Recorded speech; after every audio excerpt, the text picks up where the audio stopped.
सच्चिदानन्दरूपाय विश्वोत्पत्त्यादिहेतवे तापत्रयविनाशाय श्रीशिवाय वयं नुमः। सम्मानित मंच, परम आदरणीय हमारे आज के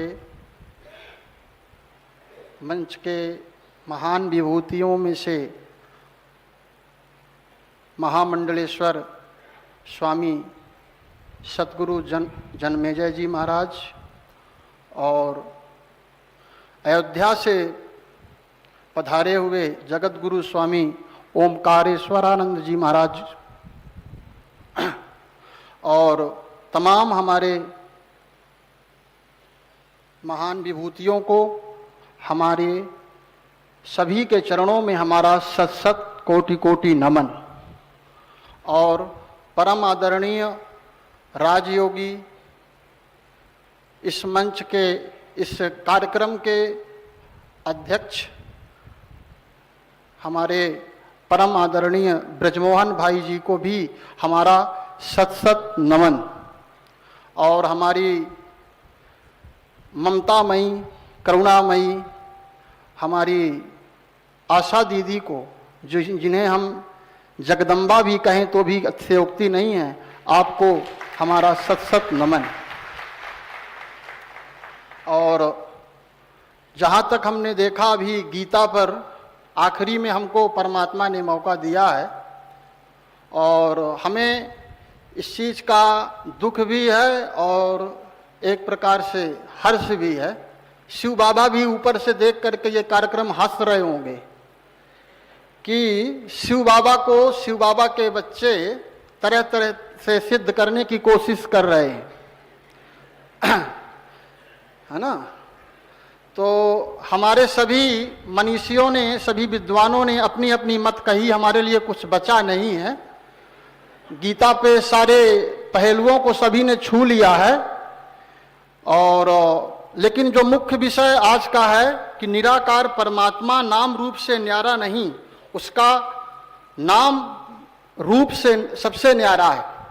सबसे पहले तो निराकार को समझना पड़ेगा।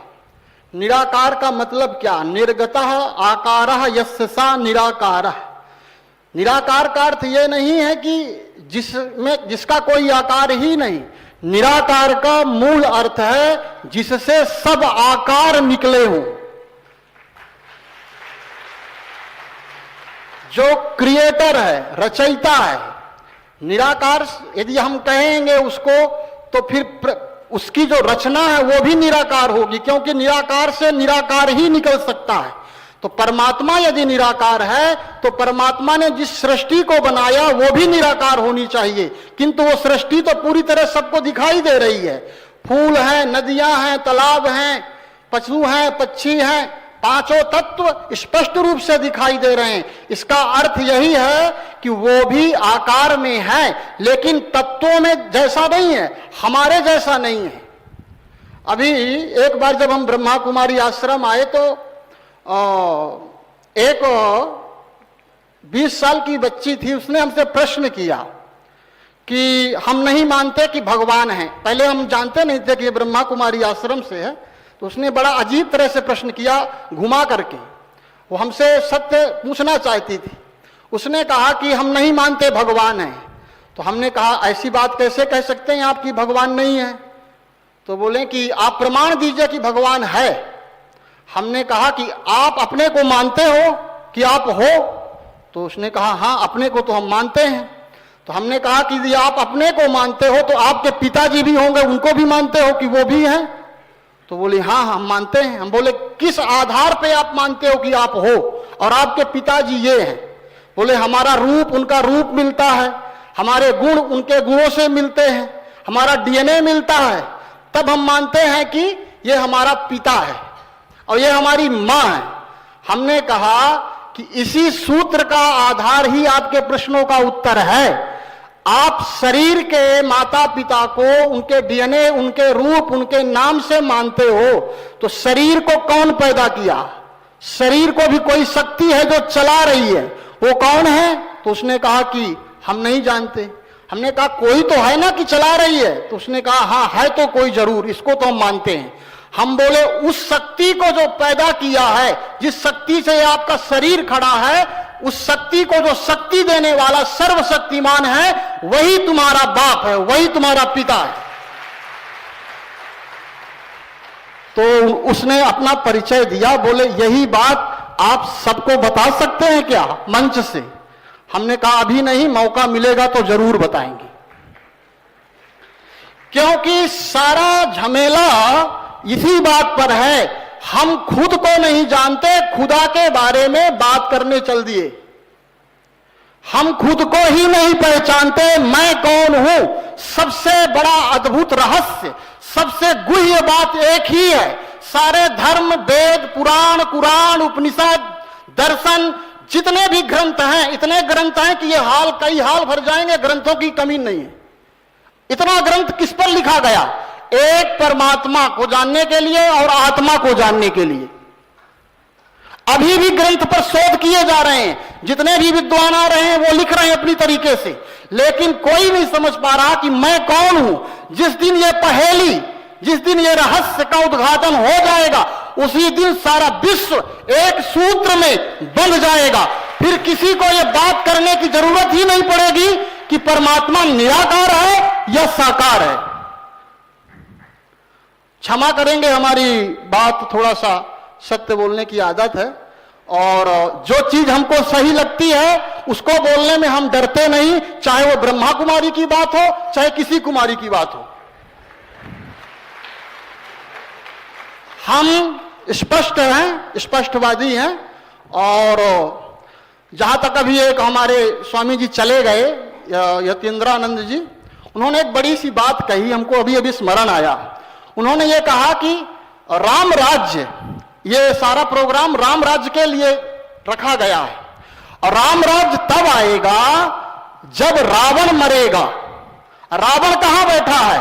रावण राम के अंदर नहीं, रावण यहां 800 करोड़ जितने लोग हैं उन सब के अंदर बैठा है, और वो जब तक नहीं मरेगा तो राम मंदिर में राम तो आ गए, लेकिन राम राज्य को लाना है तो हर आत्मा के अंदर रामचरित उतारना पड़ेगा, तब राम आएंगे।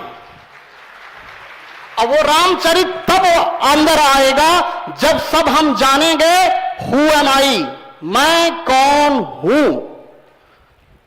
यह प्रश्न ही राम राज्य लाएगा, इसका उत्तर निकालो, मैं कौन हूं। इस पर बोलना चाहिए सबसे ज्यादा। सब चाबियों का, सब तालों की जो चाबी है वो मैं कौन हूं इसी के अंदर है। इसको खोलो, ये खुल जाएगी। हमारे शंकराचार्य ने अद्वैत वेदांत, द्वैत और अद्वैत, द्वैत का मतलब दो, दो का मतलब दुख, मैं और तुम दो हैं तो दुख है, सब एक ही हैं। आत्मना सर्वभूतेषु, चाहे वो हिंदू हो, मुस्लिम हो, सिख हो, ईसाई हो, ब्राह्मण हो, क्षत्रिय हो, वैश्य हो, शूद्र हो, अमीर हो, गरीब हो, जब तक सबके ऊपर समदृष्टि नहीं आएगी तब तक राम राज्य की परिकल्पना कितनी संगोष्ठी करो, कितना भी बोलो, संभव नहीं है, नहीं है, नहीं है। इसलिए स्वामी जी ने कहा था एक बहुत गजब की बात कि भारत राम राज्य लाना है तो राम राज्य भरत ने लाया, भरत ने लाया। अब भरत से ही भारत नाम पड़ा देश का, ध्यान रखिएगा। अब भारत कोई धरती का नाम नहीं, भारत ये जो सफेद साड़ी पहने हुए ब्रह्मा कुमारी हैं, यही भारत माता हैं। जब तक ये नहीं आएंगी, अपना कार्य नहीं करेंगी, तब तक भारत में राम राज्य की परिकल्पना नहीं हो सकती। और इन्हीं को परमात्मा ने निमित्त बनाया है, इन्हीं को यह कार्य सौंपा है।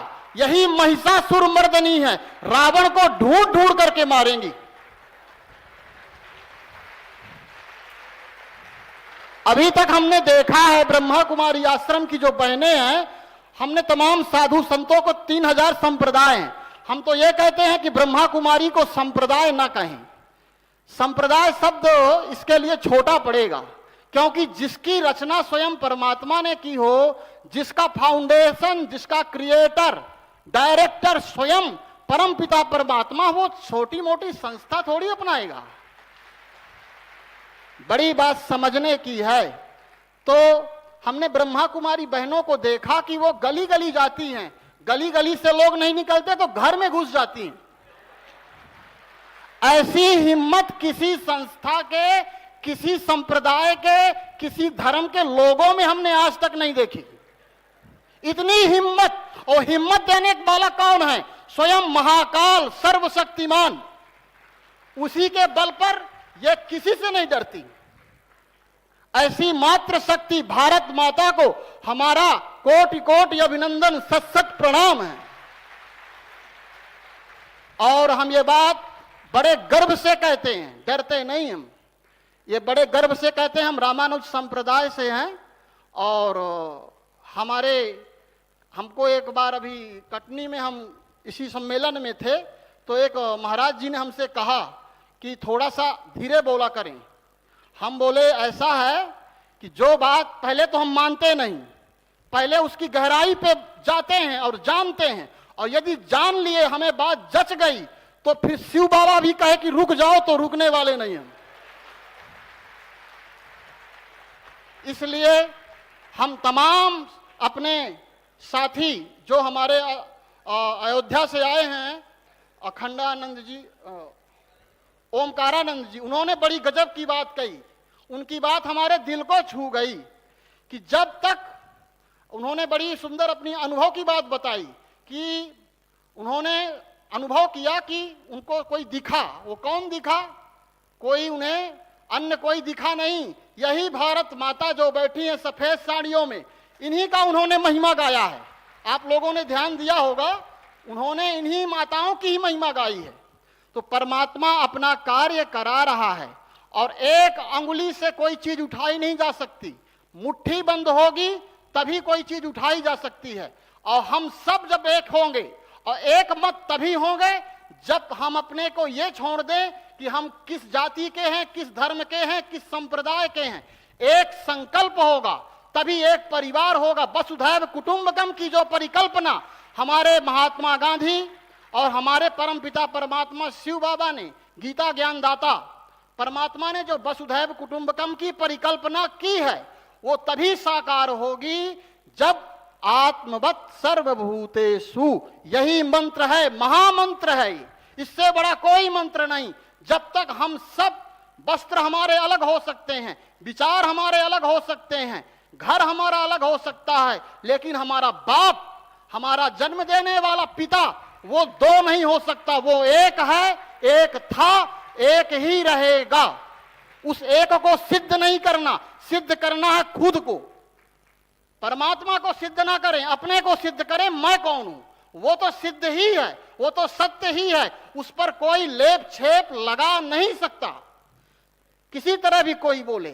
तो हमें हमारे आदरणीय अभी जबलपुर से आए महाराज जी ने एक बात कही कि राम राज्य आएगा ही, कोई रोक नहीं सकता, कितनी भी ताकत लगा ले, क्योंकि जब राम स्वयं आ गया है राम राज्य स्थापन करने, तो रावण की इतनी दम नहीं है कि कितने देर टिकेगा।